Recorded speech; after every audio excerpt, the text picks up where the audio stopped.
નમસ્કાર મિત્રો, દેશ અને દુનિયાના સુપરફાસ્ટ સમાચારમાં તમારું સ્વાગત છે। સૌથી મોટા સમાચાર સામે આવી રહ્યા છે પાટણથી। સિદ્ધપુર નજીક માર્ગ અકસ્માતમાં 2 લોકોના મોતની ઘટના બની છે। ઐતિહાસિક બિંદુ સરોવર ખાતે શ્રદ્ધાળુઓની ભીડ પણ જોવા મળી છે।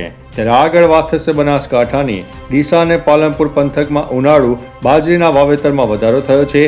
ખેડૂતો દ્વારા પૂરતા વીજ પુરવઠાની માંગ કરવામાં આવી છે। આગળ વાત થશે ગુજરાતના કેટલાક વિસ્તારોમાં, ખાસ કરીને મધ્ય ગુજરાત અને ઉત્તર ગુજરાતમાં વાતાવરણમાં પલટો આવવાની શક્યતા છે। તાજેતરમાં અમુક જગ્યાએ હળવા માવઠાને કારણે ટામેટા અને ઉનાળુ પાકોને સામાન્ય નુકસાનીના અહેવાલો છે। ખેડૂતોને પાક કાપણી સમયે સાવચેત રહેવા માટે અને માલ સુરક્ષિત જગ્યાએ રાખવા માટે સલાહ આપવામાં આવી છે। આગળ વાત થશે આજના બજાર ભાવ મુજબ જીરું અને ઘઉંમાં સ્થિરતા જોવા મળી રહી છે। જીરુની વાત કરીએ તો મંડળ અને અન્ય યાર્ડોમાં સરેરાશ ભાવ 19,000થી લઈને 21,200 પ્રતિ ક્વિન્ટલની આસપાસ રહ્યા છે। ઘઉંની વાત કરીએ તો મહેસાણા અને ગાંધીનગર બાજુ ઘઉંના ભાવ 2,200થી લઈને 3,000 પ્રતિ ક્વિન્ટલ ગુણવત્તા મુજબ જોવા મળ્યા છે। કેસર કેરીની વાત કરીએ તો મેંગોની સિઝનમાં શરૂઆતમાં મહેસાણા માર્કેટયાર્ડમાં કેસર કેરીના ભાવ 9,000થી લઈને 10,000 પ્રતિ ક્વિન્ટલ સુધી બોલાયા છે। અન્ય મહત્વના સમાચારની વાત કરીએ તો મિની ટ્રેક્ટર યોજનામાં 50% સબસિડી રાજ્યના નાના અને સીમાંત ખેડૂતો માટે મિની ટ્રેક્ટર ખરીદી પર 50% સુધીની સબસિડી આપવાની યોજના હાલ અમલમાં છે। ખેડૂતો આઈ પોર્ટલ ઉપર જઈને આ યોજનાની પાત્રતા અને જરૂરી દસ્તાવેજોની ચકાસણી કરીને ફોર્મ પણ ભરી શકે છે। અન્ય મહત્વના સમાચારની વાત કરીએ તો ગુજરાત સરકારની સ્માર્ટફોન સહાય યોજના 2026 અંતર્ગત ખેડૂતોને નવા મોબાઈલ ખરીદવા માટે 6,000 સુધીની સહાય મળે છે।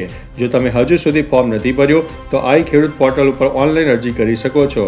અરજી કરવાની છેલ્લી તારીખ 26 એપ્રિલ 2026 છે।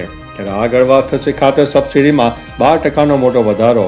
કેન્દ્ર સરકાર દ્વારા ખેડૂતોને મોટી રાહત આપતા ખરીફ 2026 સિઝન માટે ફોસ્ફેટ અને પોટાશ ખાતરોની પરની સબસિડીમાં 12%નો વધારો મંજૂર કરવામાં આવ્યો છે। આ માટે કુલ 41,534 કરોડની ફાળવણી કરવામાં આવી છે, જેથી આંતરરાષ્ટ્રીય ભાવ વધવા છતાં ખેડૂતોને સસ્તા દરે ખાતર મળી રહે। અન્ય મહત્વના સમાચારની વાત કરીએ તો ફુગાવો 4 વર્ષની ટોચે જશે। અમેરિકામાં પેટ્રોલ અને ડીઝલના ભાવ ભડકે બઢતા જોવા મળી રહ્યા છે। આગળ વાત થશે આસારામના પુત્ર નારાયણ સાંઈ અને તેની પત્ની જાનકી દેવી વચ્ચે છેલ્લા 8 વર્ષથી ચાલી રહેલી કાનૂની લડાઈનો આખરે અંત આવ્યો છે।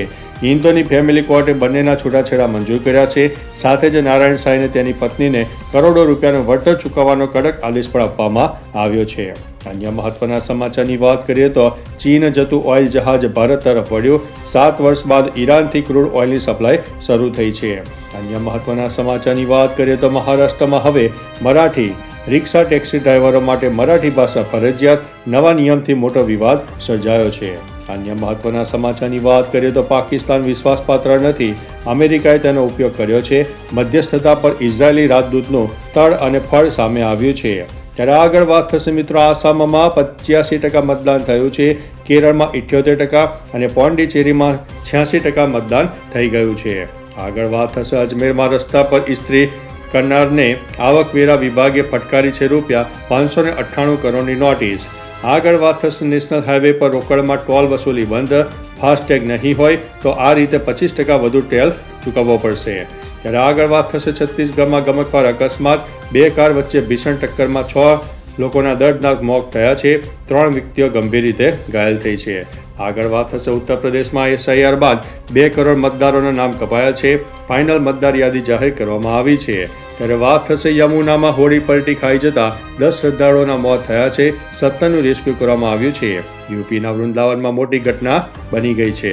ત્યારે આગળ વાત થશે હવે વિમાની મુસાફરી થશે મોંઘી, એર ઇન્ડિયા અને ઇન્ડિગોએ સરચાર્જમાં કર્યો છે તોતિંગ વધારો। ત્યારે વાત થશે દુબઈના એક નિર્ણયથી હવે ભારતીય એરલાઇન્સને મોટું નુકસાન થયું છે, 31 મે સુધી રહેશે નિયમ લાગુ। ત્યારે આગળ વાત થશે સીસીટીવીથી ભારતીય આર્મીની જાસૂસીનો પર્દાફાશ, 11 વ્યક્તિઓની ધરપકડ કરવામાં આવી છે। આગળ વાત થશે શિક્ષણ સમિતિની સ્કૂલોમાં ધોરણ 1 અને 2ના બાળકોનું હોલિસ્ટિક પ્રોગ્રેસ કાર્ડ તૈયાર કરવામાં આવશે। ત્યારે વાત થશે અમદાવાદમાં ટ્રાફિક ચલણનો મેસેજ મોકલીને શિક્ષકના ક્રેડિટ કાર્ડમાંથી ₹1.85 લાખની ઉઠાંતરી કરવામાં આવી છે અને ખરીદી પણ કરવામાં આવી છે। ત્યારે વાત થશે ઉનામાં ગ્રાહકોના નાણાં સેરવી લેનારા અમરેલીના 2 રીટા ગુનેગારો પકડાયા છે। આગળ વાત થશે પોરબંદર નજીક માંડવા ગામે 23 વર્ષ સુધી સરપંચ તરીકે સેવા આપનાર આદિરની પુત્રી સહિત 4 લોકોને તલાટી કમ મંત્રીની નોકરી અપાવવાની લાલચ આપીને ₹37 લાખની છેતરપિંડી વર્ષ 2022માં થઈ હતી, જેની હવે બોખીરાના યુવાન સામે પોલીસ ફરિયાદ કરવામાં આવી છે. તો ચાલો મિત્રો, ફરીથી દેશ અને દુનિયાના સુપરફાસ્ટ સમાચાર લઈને મળતા રહીશું. ત્યાં સુધી અમને રજા આપશો. નમસ્તે.